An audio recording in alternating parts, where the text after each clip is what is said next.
তো বন্ধুরা আজ আমি এসেছি বিষ্ণুপুর থেকে প্রায় 6 থেকে 7 কিলোমিটার দূরে সারেশ্বর মন্দিরে। বন্ধুরা আমি ঠিক আছি এখন সারেশ্বর মন্দিরে ঠিক একদম সামনে।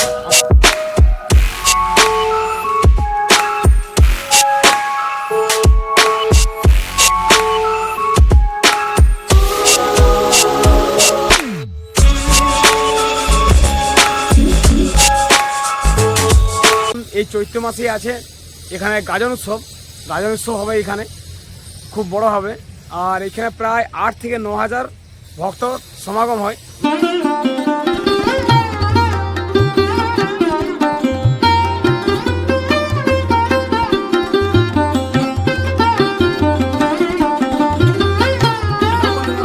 আর তোমরা দেখতে শুরু করেছো তুফান হচ্ছে ব্লগ। তো বন্ধুরা আমি বেরিয়ে পড়েছি বাড়ি থেকে আর যাচ্ছি সারেশ্বর, যেমনটা তোমরা ভিডিও শুরুতেই দেখলে। তো চলো তোমাদের সাথে সারেশ্বর মন্দির সম্বন্ধে অনেক কথা হবে, অনেক গল্প হবে, আর সারেশ্বর মন্দিরে অনেক কাহিনী বলবো তোমাদেরও। তো বন্ধুরা সারেশ্বর যাওয়ার পথে পরে আমাদের এরকম একটা নদী, আর এখানে এই নদীটাতে জাস্ট এই ব্রিজের আওয়াজটা তোমরা শুনতেই পাচ্ছ কীরকম লাগছে।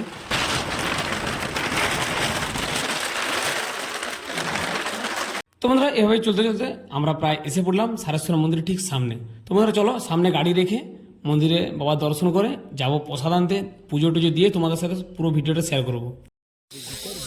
হ্যালো বন্ধুরা, আমরা চলে এসেছি ফাইনালি সারেশ্বর মন্দিরের সামনে, আর মন্দিরটা ঠিক পিছনে আছে। আর আমরা যাচ্ছি এখন সামনে পুজো দেবো, তার জন্য প্রসাদ কিনতে সামনে দোকান বসেছে। আর এখানে যে গাজন আছে রিসেন্টলি, তো খুব তাড়াতাড়ি গাজন বসছে, আর বোধহয় 10 দিনের মতো দেরি আছে।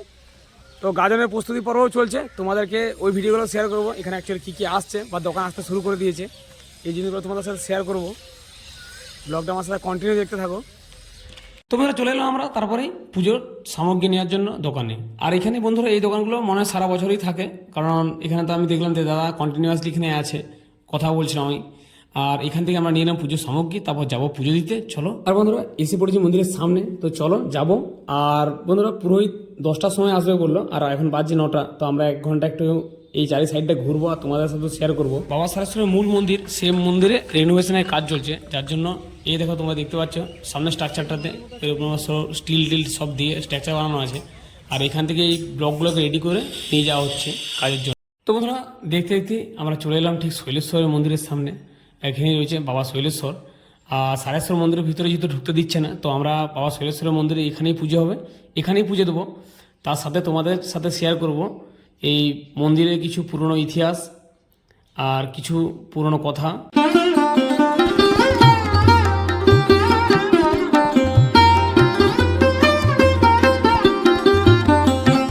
আমি এখন আছি ঠিক সারেশ্বর, এই আবার দেখে আপনারা সারেশ্বর মন্দির আর শৈলেশ্বর মন্দিরের সামনে।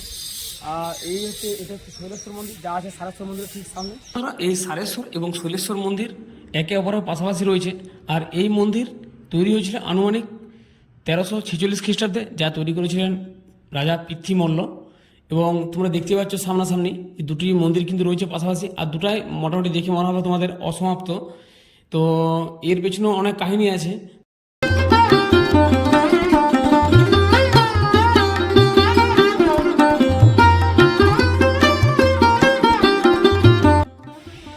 তো বন্ধুরা এই মন্দির আর বিষ্ণুপুরের যেসব টেরাকোটার মন্দিরগুলি আছে, ওই মন্দিরের মধ্যে অনেক মিল পাওয়া যায়। যেমন তোমরা এই দেওয়ালে অনেক চিত্র আঁকা আছে। আর এটি হচ্ছে ঠিক শৈলেশ্বর মন্দির, মন্দিরের ঠিক ব্যাক সাইড, যেখানে বাবা বসে আছে তার ঠিক ব্যাক সাইডে। আর সারেশ্বরের গায়ে একদম লাগোয়া, সামনাসামনি আছে। আর এই মন্দিরের ঠিক রেনোভেশনের কাজ চলছে এখন, যার জন্য ভিতরে এখন ঢোকা নিষিদ্ধ আছে। যেমন সামনে তোমরা দেখতে পাচ্ছ নো এন্ট্রি আছে, তো ওই জন্য আমরা ভিতরে যেতে পারছি না, বাস বাইরে থেকেই দেখিয়ে নিয়েছিলাম তোমাদেরকে। আর মন্দিরটা এখন মানে অ্যাকচুয়ালি তৈরি ছিল, কিছু কারণে হয়তো মন্দিরের সংস্কারের কাজ চলছে, যার জন্য যেতে পারলাম না ওখানে। বাবার দর্শনও হচ্ছে না, কারণ ভিতরে নো এন্ট্রি আছে, ভিতরে কাজ চলছে দেখতে পাচ্ছ। ওখানে প্রচুর বড় বড় পাথর দিয়ে কাজও হচ্ছে, যে কোনো সময় অ্যাক্সিডেন্ট হয়ে যেতে পারে, যার জন্য ভিতরে যাওয়া এখন নিষিদ্ধ আছে। তো বন্ধুরা আমি ঠিক আছি এখন সারেশ্বর মন্দিরের ঠিক একদম সামনে, আমার পিছনে দেখতে পাচ্ছি যেমন সারেশ্বর মন্দিরটা রয়েছে। আর বন্ধুরা মন্দিরে এখন রেনোভেশনের কাজের জন্য মন্দিরের ভিতরে যেতে দিচ্ছে না। আর দেখতে পাচ্ছ তোমরা ভিতরে ওইদিকে যে কীভাবে কাজ চলছে মন্দিরে। তো কাজ হওয়ার জন্য ভিতরে যেতে পারছি না। যাই হোক, এখান থেকে বাবাকে প্রণাম করব, এখান থেকেই দর্শন করব। আর এই মন্দিরে বন্ধুরা জায়গাটাতে খুব ভালো, আর পুরোটাতেই কাজ চলছে। আর এখন এই চৈত্র মাসেই আছে এখানে গাজন উৎসব হবে এখানে। খুব বড় হবে। আর এখানে প্রায় 8 থেকে 9 হাজার ভক্ত সমাগম হয়, মানে প্রায় 8 থেকে 9 হাজার বা 10 হাজারও এরকম এখানে প্রতি বছরই ভোক্তা হয়, এবছরও হবে। আর এখানে প্রচুর বড় মেলাও বসে, মেলাটাও বসবে, মেলার প্রিপারেশনও চলছে এদিকে। তোমাদের সাথে গল্প করতে করতে চলে এসেছে পুরোহিত মশাই, আর শুরু হতে চলেছে পুজো। আর এখানেই দর্শন পেয়ে গেলাম বাবার। তোমরা সবাই কমেন্টে জানাতে ভুলো না, জয় বাবা সারেশ্বর, জয় বাবা শৈলেশ্বর, হর হর মহাদেব।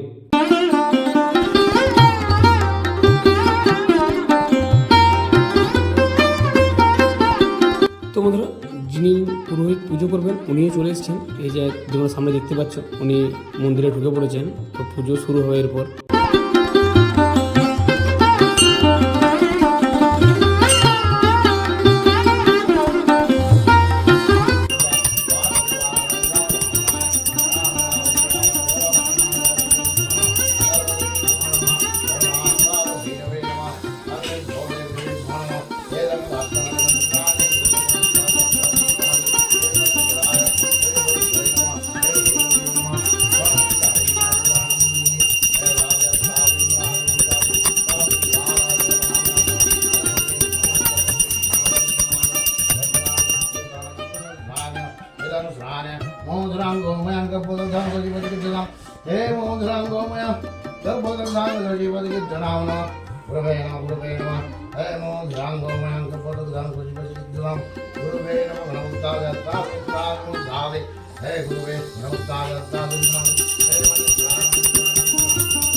বিষ্ণুপুর থেকে প্রায় 6 থেকে 7 কিলোমিটার দূরে সারেশ্বর মন্দিরে, এই মন্দিরে এই যে সারেশ্বর মন্দিরটা দেখা যাচ্ছে, এটি বিষ্ণুপুরের মল্ল রাজা পৃথিবী মল্ল 1346 খ্রিস্টাব্দে প্রতিষ্ঠা করেন।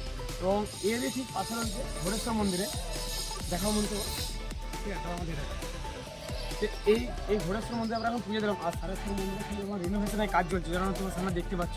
তো রিনোভেশনের কাজ হওয়ার জন্য ওখানে এখন টোটালি প্রবেশ নিষিদ্ধ আছে, কারণ প্রচুর হেভি আমরা দেখতে পাচ্ছি সামনে রয়েছে। তো ওই জন্য আমরা ওখানে ঢুকতে পারলাম না, তোমাদেরকে সারেশ্বরে দর্শন করাতে পারলাম না।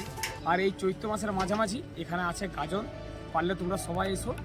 আর আমিও আসার চেষ্টা করব, দেখা যাক কতটা কী হয়। আর তোমাদের ব্লগটা কেমন লাগলো আমাকে কমেন্ট করে জানাতে ভুলবে না। চলো দেখা হচ্ছে খুব তাড়াতাড়ি। আর কমেন্টে তোমরা সবাই আবার করে হর হর মহাদেব জয় বাবা সারেশ্বর লিখে দেবে। দেখা হবে খুব তাড়াতাড়ি। বাবা সারেশ্বর তোমাদের সবাইকে ভালো রাখুক। চলো, আর তোমরা যদি ভিডিওটা আমার চ্যানেল থেকে প্রথমবার দেখছো তাহলে চ্যানেলটা প্লিজ সাবস্ক্রাইব করবে।